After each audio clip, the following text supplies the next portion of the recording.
नमस्कार। इस समय की हर बड़ी खबर से आपको करने खबरदार मैं हूं श्वेता सिंह। जहां आज सबसे पहले वो खबर बतानी जरूरी है जिसकी मुहिम आज तक नहीं देश में शुरू की, मुहिम नीट परीक्षा देने में दागदार सिस्टम को क्लीन करने की। जहां आज सुप्रीम कोर्ट ने सरकार और नीट परीक्षा कराने वाली एजेंसी को खबरदार कर दिया। नीट परीक्षा के नतीजों में धांधली की शिकायत पर सुनवाई करते हुए सुप्रीम कोर्ट ने साफ कहा है कि नीट परीक्षा में किसी भी गड़बड़ के दोषी को बख्शा न जाए। नीट परीक्षा को रद्द करने की मांग को लेकर शिक्षाविद नितिन विजय समेत दूसरी याचिकाओं पर सुप्रीम कोर्ट ने एनटीए और सरकार को नोटिस जारी किया। सुनवाई के दौरान कोर्ट ने अहम और बड़ी टिप्पणी की है। कहा है कि अगर सिस्टम में 0.01% भी किसी तरह की खामी पाई गई तो हम उससे सख्ती से निपटेंगे। जस्टिस विक्रमनाथ और जस्टिस भट्टी की पीठ ने सुनवाई के दौरान कहा कि हम परीक्षा के लिए छात्रों की मेहनत को समझते हैं, बच्चों की मेहनत को दरकिनार नहीं कर सकते। सुप्रीम कोर्ट ने एनटीए से कहा कि वो छात्रों की शिकायत को नजरअंदाज न करे। अगर एग्जाम में वाकई कोई गलती हुई है तो उसे समय रहते सुधारा जाए। 20,000 से ज्यादा पेटिशनर्स नितिन विजय और अदर्स के साथ, तो दिनेश जोतवानी जी हमारे साथ हैं। सरकार गलतियां तो स्वीकार कर रही है लेकिन बहुत धीरे धीरे। हाँ, मैं बिल्कुल मानूंगा। आज की हियरिंग से हम बहुत सेटिस्फाइड हैं, हमारे क्लाइंट सेटिस्फाइड है। जो उनका 20,000 स्टूडेंट्स का हमने नाम दिया वो सेटिस्फाइड है, क्योंकि ऐसी ऑब्जर्वेशन किया है कोर्ट ने कि आप पब्लिक हेल्थ को इम्पैक्ट कर रहे हो। अगर 0.001% भी इसमें गड़बड़ी है तो एनटीए को ये हाईलाइट करनी चाहिए, एक्शन लेना चाहिए, क्योंकि ये फेथ है एक हेल्थ सिस्टम पे पूरा का पूरा एक क्वेश्चन मार्क जो हो वो ना आए। अब 8 जुलाई को इस मामले में सुनवाई होगी, लेकिन सवाल है कि आखिर सुप्रीम कोर्ट को क्यों यह कहना पड़ा है कि अगर सिस्टम में 0.01% भी किसी तरह की खामी पाई गई तो हम उससे सख्ती से निपटेंगे। क्या सिस्टम में खामी है? एक तरफ गुजरात के गोधरा की खबर है, दूसरी तरफ बिहार के पटना की।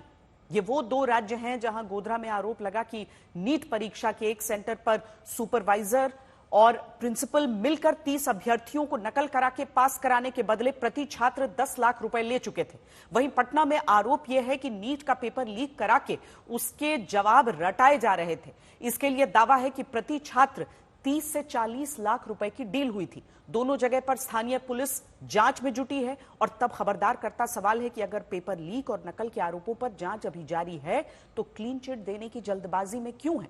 क्या एनटीए अपने सिस्टम की खामी दूर करने की जगह सिर्फ बचने में जुटी है? और क्या इसीलिए सुप्रीम कोर्ट ने कहा है कि सिस्टम में रत्ती भर गड़बड़ी मिली तो सख्ती से निपटेंगे?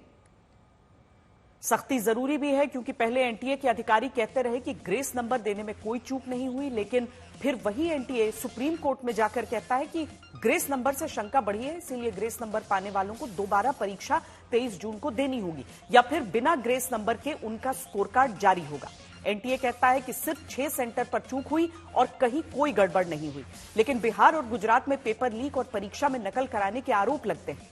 एनटीए कहता है कि पेपर लीक के आरोप आधारहीन है, कहीं कोई पेपर लीक नहीं हुआ, जबकि पटना में दावा होता है कि नीट के एग्जाम से ऐन पहले पेपर लीक करा के उसके जवाब छात्रों को रटाए जा रहे थे। एनटीए कहता है कि वो पेपर लीक या नकल से जुड़े हर केस की जांच में राज्य सरकार की जांच एजेंसी की पूरी मदद कर रही है, लेकिन कम से कम 3 हफ्ते हो चुके हैं और दावा है कि पटना में जांच के लिए मांगे जाने वाले असली प्रश्न पत्र की कॉपी तक एनटीए ने नहीं भेजी।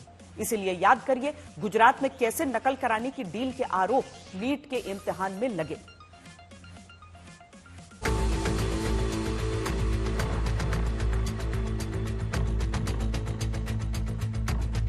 गुजरात के गोधरा का जय जलाराम स्कूल, 5 मई को इसी स्कूल की 2 ब्रांच में नीट इम्तिहान होना था।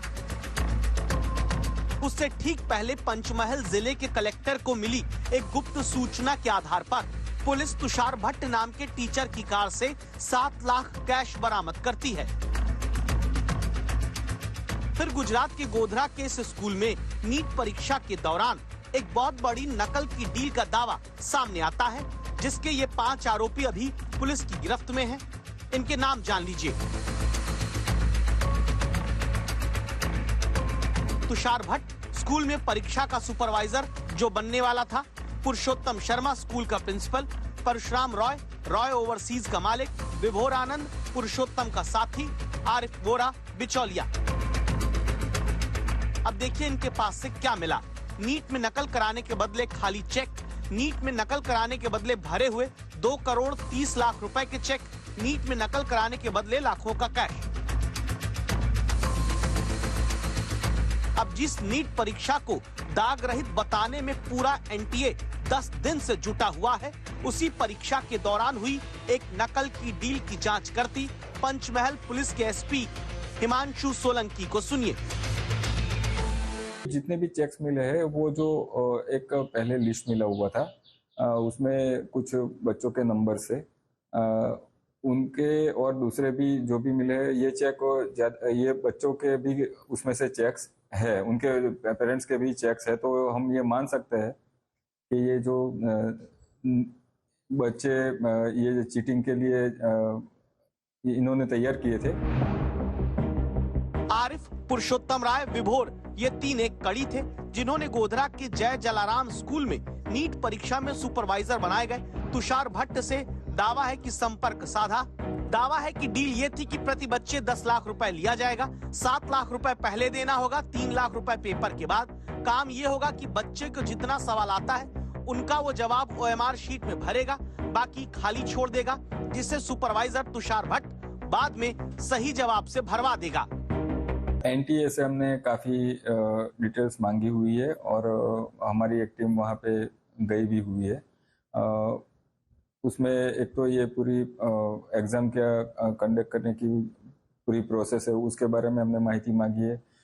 इधर का जो उनका स्टाफ है, ये एग्जाम के लिए इन्विजिलेटर से लेके दूसरे जो भी ऑब्जर्वर सबको उन जो यहाँ पे निमणूक करते हैं, उसका पूरा प्रोसेस क्या रहता है वो भी मांगा गया। गुजरात में तो सिर्फ नकल कराने के रास्ते खोजे जा रहे थे, बिहार में तो सीधे पेपर लीक के ही आरोप लगे हैं, जिसके बाद गिरफ्तारी हुई और जांच हो रही है।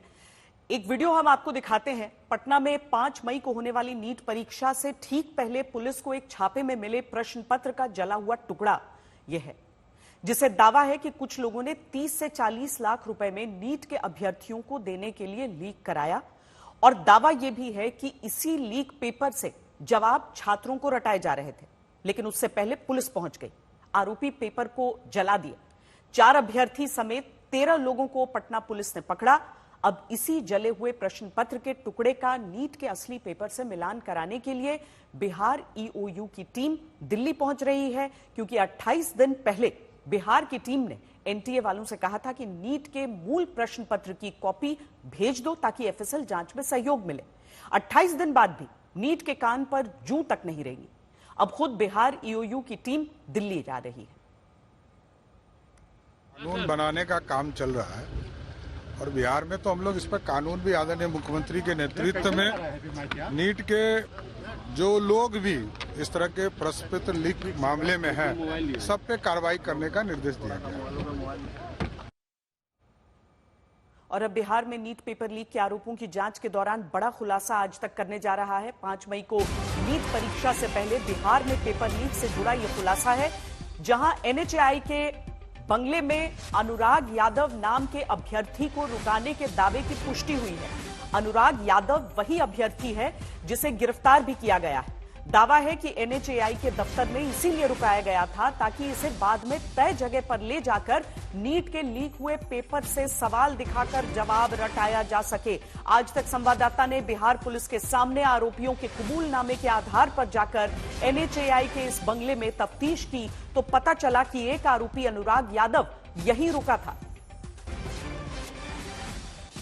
एनटीए द्वारा आयोजित की गई नीट 2024 परीक्षा को लेकर जो कह सकते हैं कंट्रोवर्सी थी, वो अब भी जारी है। और सबसे बड़ी बात यह कि इस सब के बीच जो खबर आ रही है वो ये है कि NHAI के इंस्पेक्शन बंगलों, निरीक्षण गृह का यूज किया गया था लोगों के द्वारा। और सबसे बड़ी बात ये सामने आ रही थी कि जो जूनियर इंजीनियर थे सिकंदर प्रसाद यादवेंदु, उसने अपने रिश्तेदार जो कि अभ्यर्थी भी था अनुराग यादव, उसके नाम से कमरा बुक कराया था, जिसकी चेक इन दोपहर 12:40 की गई है। और आपको सीधी तस्वीरें हम दिखा रहे हैं NHAI के अतिथि गृह से, जहां साफ तौर पर ये जो रजिस्टर मेंटेन किया जाता है, ये वही रजिस्टर है जिसमें एंट्री और एग्जिट का, चेक इन और चेकआउट का सब लेखा जोखा रखा जाता है। और आपको सीधी बात दिखा रहे हैं, सीधी तस्वीर, जिसमें लिखा है 4 मई की तारीख है। और जो दूसरा चेक इन किया गया है NHAI के निरीक्षण गृह में, वो किया गया है अनुराग यादव के नाम से। सबसे बड़ी बात ये कि जो सूचना दी गई थी सिकंदर प्रसाद यादवेंदु के द्वारा अपने फर्द बयान में, उसमें साफ तौर पर उसने बताया था पुलिस को कि आयुष राज, अनुराग यादव, शिवनंदन कुमार, अभिषेक कुमार और इन सब के साथ अनुराग यादव की मां रीना कुमारी के रहने की व्यवस्था यादवेंदु ने इसी निरीक्षण गृह में की थी। कैमरा पर्सन दीपक के साथ आदित्य वैभव, पटना आज तक। इन सबके बीच शिक्षा मंत्री ये लगातार कहते आए हैं कि आरोपी चाहे जो हो, शिकायतें चाहे जितनी हो, छात्रों के करियर से खिलवाड़ नहीं होगा और सबको न्याय मिलेगा। इस बीच कांग्रेस नेता राहुल गांधी ने सवाल उठाया है। राहुल गांधी ने बिहार, गुजरात में हुई गिरफ्तारी के आधार पर आरोप लगाया है कि बीजेपी शासित राज्य पेपर लीक के एपिसेंटर बने हैं और दावा किया है कि नीट के नतीजों में धांधली का मुद्दा वो संसद में उठाएंगे। वहीं आज आम आदमी पार्टी की तरफ से दिल्ली में प्रदर्शन किया गया। परीक्षा दोबारा कराने और लीक की CBI जांच की मांग आम आदमी पार्टी कर रही है। कब तक खामोश रहोगे आप? उत्तर प्रदेश के अंदर 60 लाख बच्चों का भविष्य बर्बाद हो गया। पुलिस भर्ती के नाम पर वहां पेपर लीक हो गया। कभी बिहार में पेपर लीक होता है, कभी गुजरात में पेपर लीक होता है, कभी राजस्थान में पेपर लीक होता है, कभी हरियाणा में पेपर लीक होता है, कभी महाराष्ट्र में पेपर लीक होता है। 4-5 साल के अंदर 2 करोड़ बच्चों का भविष्य बर्बाद हुआ है पेपर लीक से। छात्रों से भी कहना चाहता हूं, कब तक आप इनकी गुलामी करोगे? कब तक इनकी मानसिकता के पीछे जिंदाबाद लगाते रहोगे? उठाओ, आगे बढ़ो और अपनी आवाज को बुलंद करो। देश की सड़क पे हमने आपकी आवाज बुलंद की है। सदन 24 तारीख से शुरू होने जा रहा है, 27 तारीख से राज्यसभा शुरू होगी। मैं भरोसा दिलाना चाहता हूं इस देश के उन परिवारों को जो दुखी हैं, इस देश के उन नौजवानों को जो दुखी हैं, जो परेशान है, जो पीड़ित है, देश की संसद में भी आपकी आवाज को आम आदमी पार्टी के सांसद पूरी बुलंदी के साथ उठाएंगे।